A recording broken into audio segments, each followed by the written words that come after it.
Seluruh makhluk Allah yang melata, yang terbang, yang di darat, yang di laut, Allah akan berikan rezeki kita semua.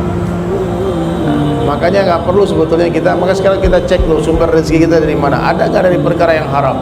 Ada nggak dari perkara yang syubhat? Kalau ada, pelan-pelan stop.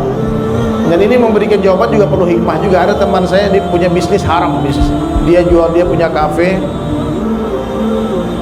Jadi ya, subhanallah, di kafe ini hadirin sekalian, dia jual khamar. Dia jual minuman-minuman yang memabukkan, jual whisky, vodka, semuanya ada di sana. Dua orang nih yang punya bisnis sama dapat hidayah. Saya dengar cerita ini bukan cerita teman saya lain lagi. Ini cerita terjadi di India. Jadi dua orang bang punya rezeki yang haram. Satu orang dia memutuskan untuk bertanya kepada ulama, langkah apa yang saya harus lakukan untuk merubah kehidupan saya. Sementara satu orang ketika dia tahu itu haram, dia langsung tutup kafenya. Dia tutup restoran dia, bar dia tutup. Akhirnya uang yang banyak dia berusaha pelan-pelan mencari pekerjaan yang lain.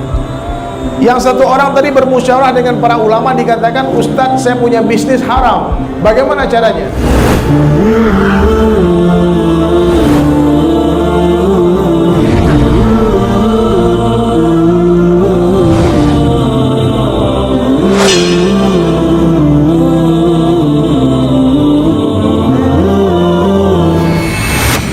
Subhat. Kita ragu ini halal apa enggak. Itu. Maka perintah dalam agama yang subhat itu tinggalkan. Tinggalkan. Sebetulnya hadirin sekalian, kita nggak perlu buru-buru pengen kaya sebetulnya. Orang kadang-kadang mencuri itu, dia korupsi ataupun menjual perkara-perkara yang haram itu karena dia nggak sabar.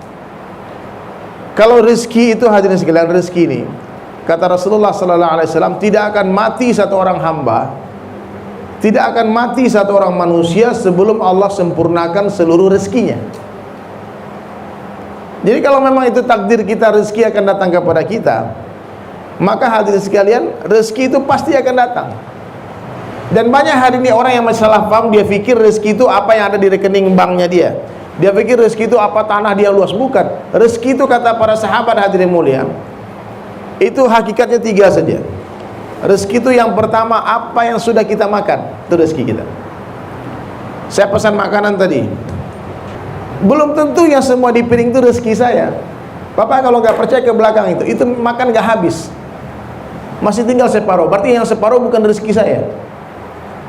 Bisa saja itu rezekinya bebek, bisa saja itu rezekinya ayam, ataupun rezekinya binatang-binatang yang lain, atau mungkin rezekinya orang lain, tiba-tiba dia datang, dia makan sisa saya. Jadi rezeki itu yang pertama, apa yang sudah kita makan. Yang kedua, rezeki itu apa yang sudah kita pakai. Ibu beli baju bagus, tapi belum pernah dipakai, itu bukan rezekinya ibu. Lalu yang ketiga, rezeki itu hadirin sekalian, apa yang sudah kita kirimkan ke akhirat di jalan Allah, itu rezeki.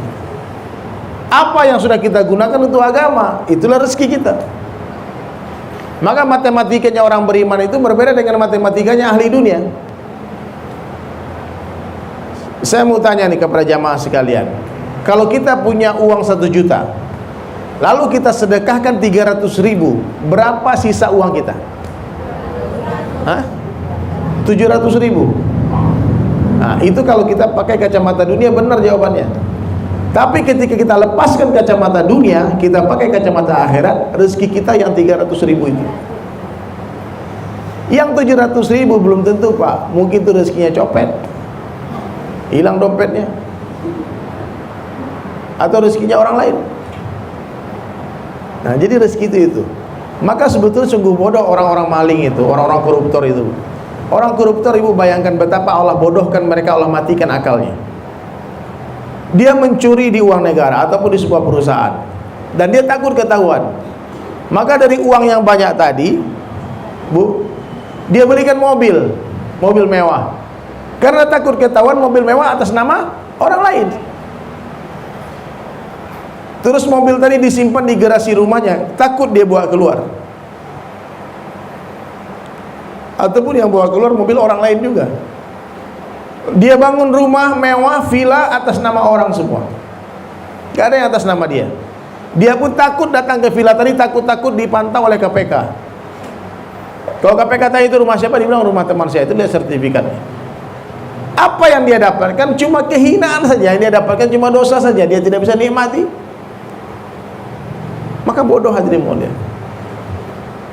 Yang nikmati cuma pembantunya di sana sama satpamnya, supirnya. Sekali sebulan bosnya datang untuk bayar cicilan rumahnya. Hah? Siapa yang tidur di kamar mewah itu? Pembantu sama satpamnya, kadang-kadang maksiat di sana. Yang naik mobilnya sopirnya. Serba salah itu orang-orang kaya juga. Kalau dia bawa mobil sendiri takut dipikir sopir. Hah? Kalau kasih mobil ke orang takut mobilnya dirusakin. Jadi hadirin mulia, makanya Rasulullah sallallahu alaihi wasallam hadirin telah mengajarkan kita untuk menjalani kehidupan di dunia ini bagaimana caranya. Simple life, simple problem. Sederhanakan keperluan hidup kalian, maka sederhanalah masalahnya. Sebetulnya kalau kita makan minumnya sederhana, kita aman. Kalau pakaian kita sederhana nih, kayak pakaian Nabi sallallahu alaihi wasallam, 3 lembar saja. Nabi kalau punya baju baru, Bu, yang lama dikasih sahabat. Sekarang coba periksa pakaiannya ibu-ibu bapak-bapak semua di lemari, ribuan, nggak pernah dipakai, ya enggak? Maka coba ibu tuh pakaian-pakaian bekas ibu sumbangkan ke tetangga-tetangga yang miskin, ke saudara-saudara yang miskin. Mungkin bagi kita itu baju rongsokan, baju yang nggak ada gunanya, tapi bagi sebagian orang mungkin itu baju lebaran bagi mereka. Kendaraan sederhana, perumahan sederhana, pernikahan sederhana. Maka kalau orang hidup sederhana hadirin mulia, Allah telah menjamin rezekinya. Seluruh makhluk Allah yang melata, yang terbang, yang di darat, yang di laut, Allah akan berikan rezeki kita semua. Nah, makanya nggak perlu sebetulnya kita, maka sekarang kita cek loh sumber rezeki kita dari mana. Ada nggak dari perkara yang haram? Ada nggak dari perkara yang syubhat? Kalau ada, pelan-pelan stop. Dan ini memberikan jawaban juga perlu hikmah juga. Ada teman saya, dia punya bisnis haram bisnisnya. Dia punya kafe. Jadi ya, subhanallah, di kafe ini hadirin sekalian, dia jual khamar. Dia jual minuman-minuman yang memabukkan, jual whisky, vodka, semuanya ada di sana. Lalu 2 orang nih yang punya bisnis sama dapat hidayah. Saya dengar cerita ini bukan cerita teman saya lain lagi. Ini cerita terjadi di India. Jadi 2 orang bang punya rezeki yang haram. Satu orang dia memutuskan untuk bertanya kepada ulama, langkah apa yang saya harus lakukan untuk merubah kehidupan saya. Sementara yang satu orang ketika dia tahu itu haram, dia langsung tutup kafenya. Dia tutup restoran dia, bar dia tutup. Akhirnya uang yang banyak dia berusaha pelan-pelan mencari pekerjaan yang lain. Yang satu orang tadi bermusyawarah dengan para ulama, dikatakan, Ustadz saya punya bisnis haram, bagaimana caranya? Maka Ustadz tadi memberikan arahan, kamu bangunlah jembatan yang baru, tapi ingat sebelum jembatan yang baru ini selesai, yang lama jangan dirubuhkan dulu. Kata Ustadz tadi, pelan-pelan kamu ganti profesimu. Dia ikut arahan musyawarah daripada ulama, dia tidak jos-jos. Maksudnya dia tidak terburu-buru langsung haram tinggalkan, bukan begitu. Pelan-pelan. Yang satu orang tadi yang bergerak tanpa musyawarah, tanpa bertanya kepada ulama, lama-lama habis uang tabungannya. Uang hasil menjual kafe bar tadi habis. Anak istri nggak siap. Akhirnya dengar-dengar kabar dia jualan narkoba. Akhirnya dia bikin bisnis yang lebih parah lagi. Kenapa? Istri yang ngancam cerai, anaknya malah marah-marah. Yang biasa hidup mewah, tiba-tiba hidupnya jadi susah. Kenapa? Penghasilan income harian sudah tidak ada. Yang satu orang yang sabar tadi, pelan-pelan akhirnya lambat laun Allah ganti bisnisnya dengan bisnis barang pecah belah. Ternyata botol-botol itu, gelas-gelas dikumpulin banyak-banyak di etalase dia, dibeli orang. Gak lama kemudian dia tutup itu bar, kafe, dia cuma jualan minum-minuman yang halal di restoran tadi, plus dia jualan gelas-gelas yang antik, yang mahal-mahal itu, sloki semua dijualan. Nah, jadi meskipun kita tahu dalam keadaan bermasyarakat kita bertahu dengan teman-teman kita punya bisnis kurang bagus, ada ribanya, ada di semuanya, maka kita sebagai da'i dan da'iyah mesti memberikan nasihat yang hikmah. Ini haram ini, tinggalkan ini. Akhirnya nanti kalau dia tidak ada pemasukan, mau nggak bapak ibu mau memberi dia makan? Nah, maka pelan-pelan. Nah, jadi hadirin sekalian, kita nggak usah khawatir sebetulnya masalah rezeki, karena tidak ada satu orang manusia pun yang bisa lari dari kejaran malaikat Mikail, sebagaimana tidak bisanya kita lari dari kejaran malaikat Israel. Nah, maknanya tidak akan ada orang yang bisa lari dari kejaran malaikat pembagi rezeki, sebagaimana tidak bisa larinya satu orang manusia dari kejaran malaikat pencabut nyawa. Tidak akan mati satu orang manusia, kata Allah, sebelum Allah sempurnakan seluruh rezekinya.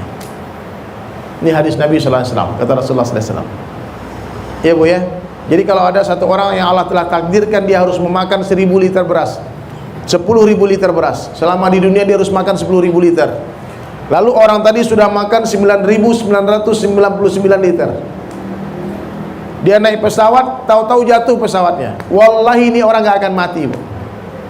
Kenapa? Karena masih ada 1 liter beras yang belum dia makan. Itu iman. Maka orang beriman dia gak khawatir rezekinya diambil orang. Dia gak takut, karena tidak akan pernah tertukar itu rezeki. Rezeki itu gak kayak sandal jepit, bu. Sama kayak jodoh yang gak akan ketukar. Jodoh, rezeki, maut itu telah Allah tetapkan.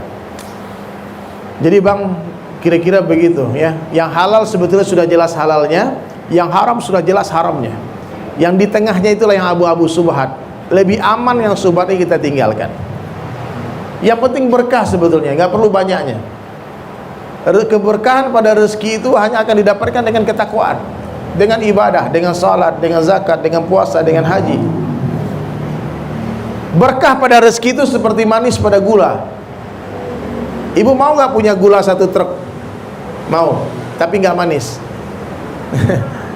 Punya gula 1 kontainer nggak manis tuh nggak ada gunanya, Pak. Lebih baik kita punya gula 10 kontainer tapi manis, enak.